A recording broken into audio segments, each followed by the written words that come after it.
An American revolution in talk TV is here. NRA News, Cam and Company on Sportsman Channel. I want to welcome to the program Clayton Kramer, author and historian. Clayton, thank you so much, sir, for coming on the program. Not a problem.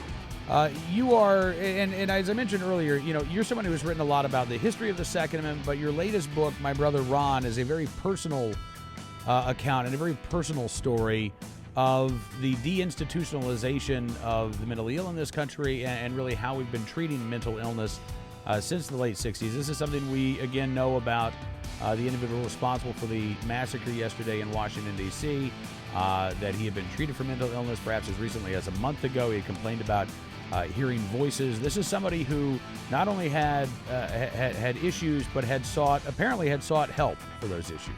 Yes, and the AP News story indicates that law enforcement sources are saying that the Veterans Administration had treated him for paranoia, sleep disorders, and hearing voices in his head.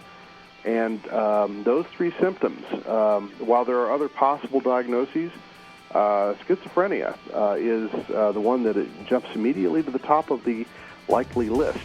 And that has also been characteristic of many, although not all, of the random acts of mass murder that have plagued us for the last several decades, not just in the United States, but in Canada and in many European countries as well. The only good news is that I am impressed with how rapidly a lot of the traditionally anti-gun news operations, things like AP, are actually beginning to move pretty rapidly to correct, and CNN, correct some of their mistakes. They're acknowledging only one day after the incident that, in fact, no AR-15 was used, that he started out with apparently a Remington shotgun, and acquired other weapons by murder once he was actually active.